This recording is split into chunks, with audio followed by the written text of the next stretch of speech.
Hello Juicy Life people, this is amazing new juicy goddess coming in to support us and coming to sharing her amazing skill set and knowledge. Shashi is since a teenager, she is doing experiments on human consciousness and being amazing tantric goddess, inspiring the whole world to live actually the juicy life that we are all getting there. So Shashi, tell me like something what really inspires me, because you tell me, oh, actually like tantra and consciousness, these are like two different areas, right? We've been talking about it. Yeah, we have. I mean, yes, they're two different areas, and no, they're not. But you know, I in my own journey, I was exploring consciousness first, and I went to Oxford and I did experimental psychology. So yeah, experiments on the nature of consciousness. I was so fascinated by this, and you know, I just started to wonder what consciousness is, and you know, realized that this was. So what is consciousness? This is something very cool, isn't it? Consciousness is that awareness. Like it is, and there are many ways to talk about consciousness, but on a most grounded level, it's like that part of us that goes, who am I? That part of us that goes, I'm a something, that recognizes that we're something. And we discovered that animals lack that capacity, but humans can start questioning. And some people will question it and then ignore it and just be like, that's too deep and I'll just do what I'm told to do and get on with life. And other people, we call them the seekers, they start questioning, who am I, and what is this life, and what is this consciousness? And you know, so really it's like self-awareness is how it begins. But once you start on a quest, because then you're like, what is this consciousness and how does it play through me? And as you go on that quest, at some point you often have a beautiful experience beyond the personal self. We might call it a transcendental experience. And that's literally a moment of such awe and wonder that you realize you're interconnected with the whole universe. And there are many ways to have that. It can be spontaneous, or you can become an artist of creating it, which is what a tantric is to like create those experiences. And those moments leave you knowing that you are bigger than the personality. You still come back into the personality, you still have this separate self thing, but you kind of know that you're part of the universe. And that's amazing. I mean, it instantly shifts that feeling of being separate and lonely and isolated into feeling like, oh my God, I'm part of life. I'm part of this bigger thing. Yeah, you're part of this universe. But this is actually like, the thing is, I was always like, you know, wondering like why people going into the spiritual classes, you know, why people want to expand their consciousness. What is driving them to do that? Isn't that a great question? I think we have a need for meaningfulness. You know, like if you know, you might even be really successful in life, you might have a good job, good money, husband, kids, house, you know, tick, all the boxes. And yet, you know, you if you keep going like that, you feel like, God, I'm in a box, I'm in a treadmill, you know, there's this feeling that we are stuck in something small. And the reason we have that feeling is because our soul is so vast, and the container, the vehicle, our personality and our small self or whatever is so much smaller than our soul. And so there's this like longing to break out of that box. Yeah, and a lot of people get that through drugs. A lot of people will go through alcohol or drugs and have a moment of like expansion, but then of course they wake up even more contracted the next morning, because that's the nature of. That's just the nature of yin and yang. If you take a shortcut like that, you get a glimpse of your higher self. So people could take LSD or mushrooms and have a moment of like, oh my God, I'm the universe. But they haven't woven it into the fabric of their being. They can't integrate it necessarily. So like doing you have hangover, right? You have hangover, and so you might notice you get drunk or high and you feel amazing, and then you feel worse. And the reason you feel worse is because that expansion is followed by a sharp contraction, and then you feel even more separate and lonely. And so you had a glimpse of something, and then you get thrown back to a smallness that's even smaller than before. And so the spiritual path is saying, well, how do we have that higher self and like start weaving it in? How do I weave that into my everyday existence and my small self? Into my relationships and my work and my everyday life, so that I can feel like this vast soul can last longer, right? Not even longer, but permanent even, you know, like I am the universe having an experience through human Shashi, experience through here, my vehicle. And that's meaningful, that's fulfilling to people. And so I think even non-spiritual people have this longing, otherwise people wouldn't go and get drunk and high.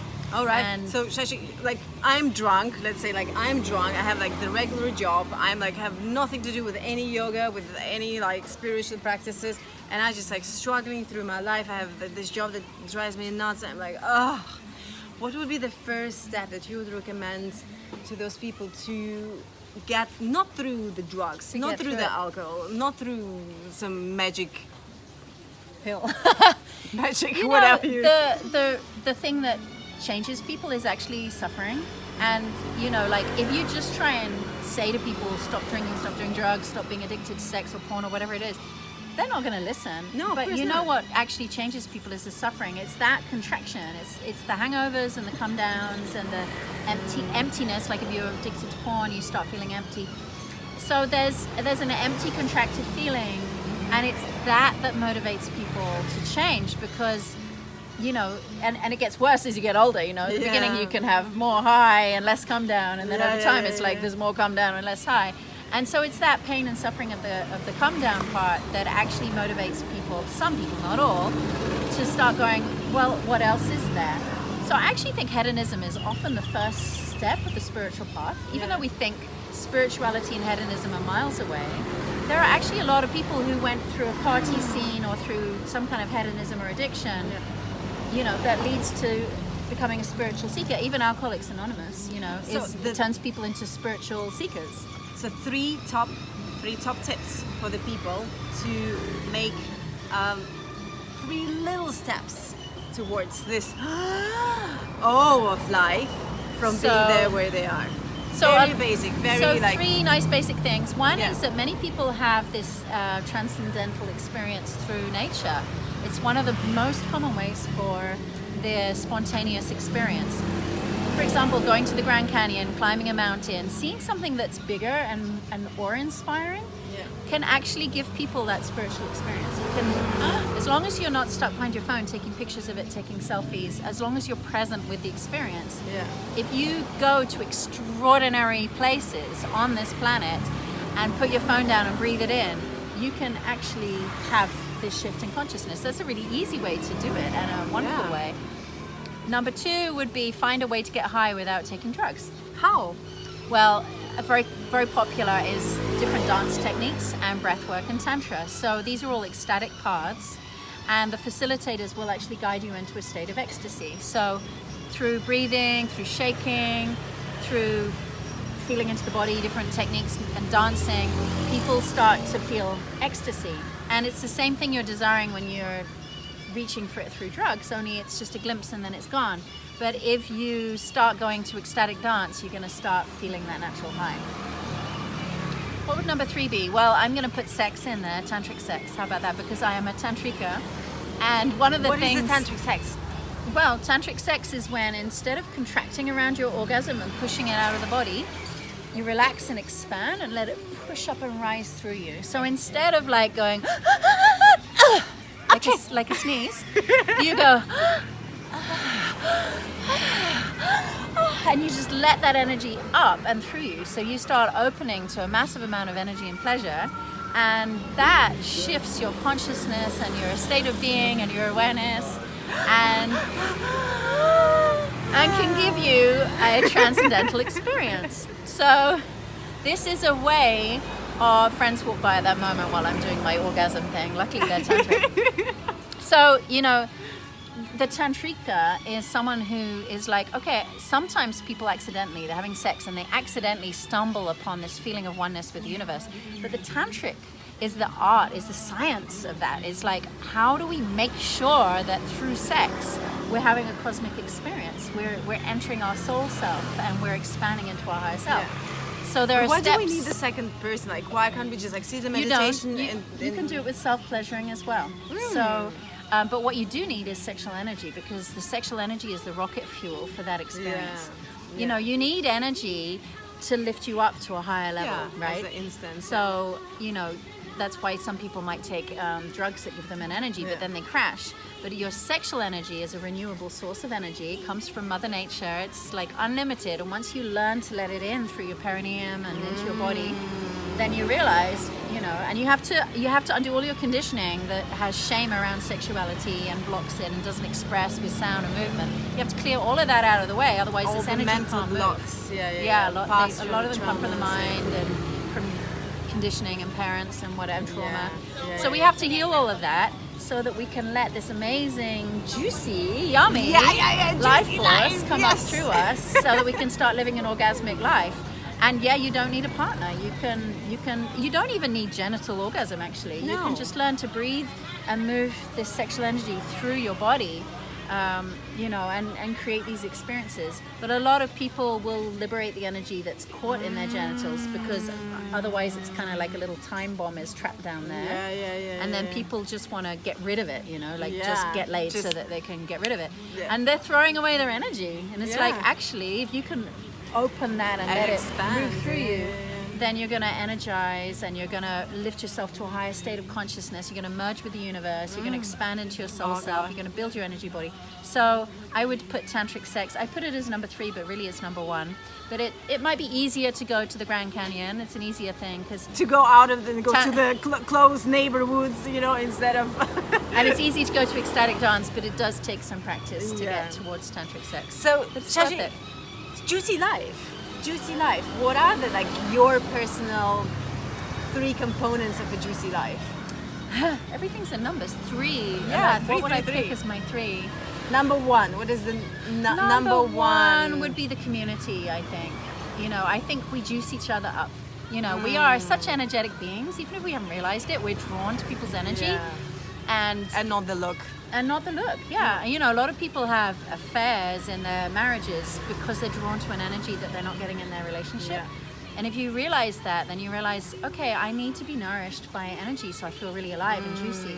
So having a community of people who are activated and alive, not people who are suppressed and like caught in a box and small, but people who have activated and enlivened themselves, then that will also naturally awaken your own juicy aliveness. So going to festivals, going to tantra festivals, going to ecstatic dance, going into community and really, giving your time to being around juicy people. That's definitely number 1. And number 2? Number 2 for me would be nature, like I said before, because juiciness, is our vitality and our life force. And so if you spend a lot of time in nature and let nature into you, like a lover, like let nature in, then she's gonna make you juicy. Yeah. And then number 3, I feel that you've been so excited about being unapologetic as one of our juicy life principles. Yeah, it's true. I like that one. So being unapologetic is a good way to be juicy. And I think, what is your personal twist on being unapologetic? Well, and how does it serve you? Conditioning makes us apologetic for being who we are. Like if your culture says don't make noise and don't express strange sounds and don't dance all weirdly, then we apologize oh, I'm sorry that I'm actually a noisy and wild woman. Oh, I'm sorry. I can express myself in bed to my partner so my partner can enjoy actually me and himself. Yeah, exactly. So we're apologetic about who we are, which is juicy. And so being unapologetic, juicy, unapologetic, just own it. Who cares what other people think? I mean, you don't have to shove it in people's face, of course, but you have to own it. You have to own your juiciness to be it. Yeah. And I think I also like the word unapologetic because that is what empowerment is. Empowerment is to be yourself unapologetically. Then you're in your power. It's not power over anyone. It's just in your own empowerment. Wow. And that's juicy. One little tip from your deep depth of your heart. How would you like to see the world of juicy beings? One tip, well, as you say, from the heart, I think that is a really important part of all of this. I talked a lot about energy, that energy without love can cause harm and it can cause goodness. The important piece is actually the heart. The heart has to be open. I think it's the place to start and it's got to be there the whole way through. And by that, I don't mean kind of being like, I love the world and everything. I mean loving the darkest part of yourself, loving all the parts you've ever rejected. Just literally holding them in your arms and loving them. And if that's really a struggle for you, then love someone else's shadow. Fall in love with someone with the intention of loving all the pieces of them they've ever hated. Yeah. Because by loving someone else, you also learn to love yourself. Sometimes you think you've got to learn self-love first, but I think it's a two-way thing. And that way your heart starts to open, and that will lead you on your juicy path. Wow, that was amazing, beautiful, juicy, heartfelt tips from Shashi. Tell me a little bit, like, where can people find you, and from which sources they can get a little bit more of your juice. I'm quite easy to find because I'm out there on the internet. So I'm shashisolluna.com for my personal website. I run teach trainings for women, Tao Tantric Arts, so taotantricarts.com. I'm about to start a platform for all things tantric, which will be livetantra.com. I have a movie, I have a book called Tantra, I have a CD on tantric meditations. I think if you put Shashi Solluna into Google, you'll find me. Okay, perfect. Thank you, Shashi, very much for your juiciness, for your wisdom, and see you soon. Bye.